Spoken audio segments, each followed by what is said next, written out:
Hello, कैसे हो? स्वस्थ रहिए, मस्त रहिए और आगे बढ़ते रहिए।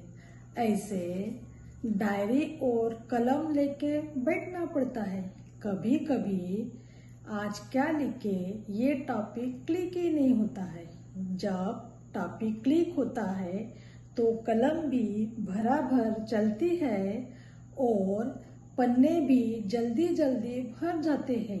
लेकिन जब तक टॉपिक क्लिक होता नहीं तब तक ना हमारी उंगलियां आगे बढ़ती है ना हमारी कलम आगे बढ़ती है।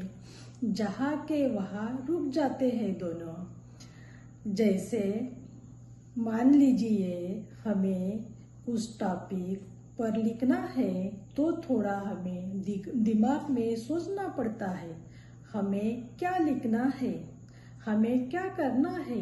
तभी हम उसके बारे में अच्छे से समझ सकते हैं और लिख भी सकते हैं। फिर भी लगे रहना पड़ता है।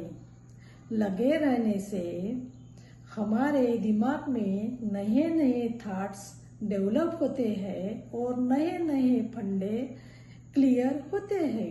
आलस करने से कुछ नहीं होता। मराठी में एक मन है, आलस काम का वैरी है। यानी आलस करने से हमारी प्रगति में बाधा आती है, अड़चन आती है और हमारी प्रोग्रेस नहीं होती है। यानी आलस ही काम का दुश्मन है। अगर मान लीजिए आप छात्रा हो और पढ़ाई करने बैठे तो आपको जब का वर्क तभी खत्म करना चाहिए।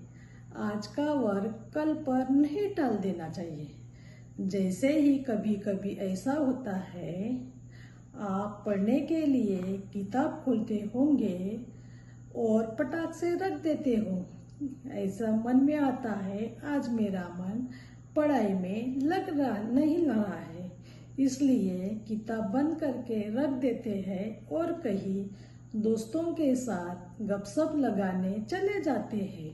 लेकिन ऐसा नहीं। जब का वर्क तभी करने से हमारे ऊपर लोड नहीं आता है और हमारा काम भी अच्छे से होता है और आपकी पढ़ाई भी अच्छे से होती है। वैसे ही हम महिलाएं हैं तो हर दिन का काम हमने जब के तब किया तो ना हमें काम करने में लोड आता है और हमारा काम भी अच्छे से हो पाता है और हमने बच्चों को भी हल्के फुल्के काम करने की आदत लगाई तो वो भी हमारा समय भी बच जाता है। जैसे आपके यहाँ छोटे छोटे बच्चे हैं और उन्होंने खिलौने का सारा पसारा इधर उधर कर दिया तो आप उन्हें बता सकते हो कि आप जहाँ से अपने खिलौने निकालते हो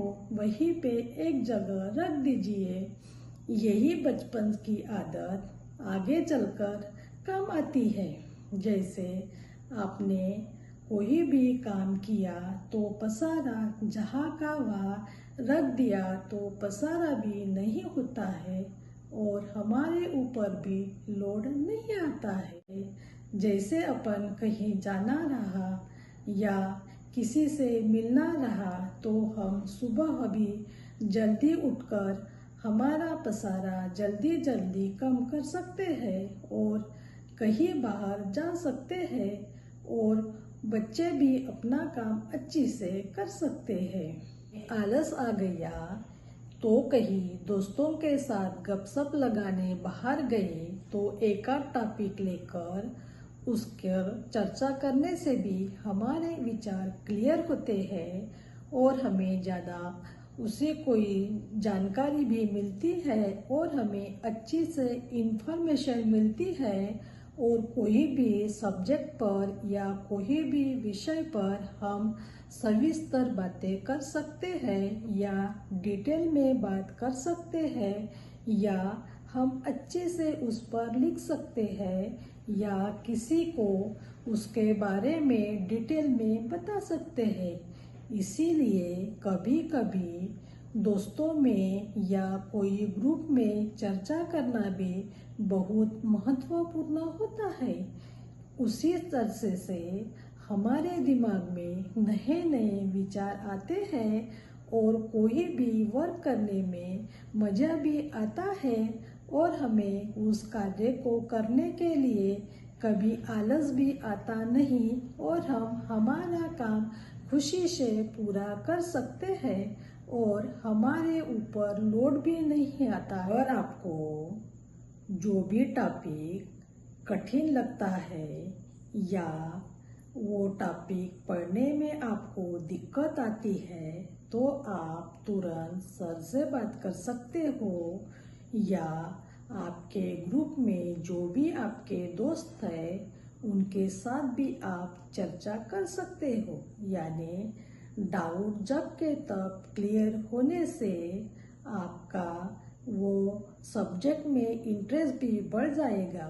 आलस करने से कुछ नहीं होगा। आप आलस करोगे तो आपको वो सब्जेक्ट में और कठिनाई आ सकती है और लोड भी आ सकता है।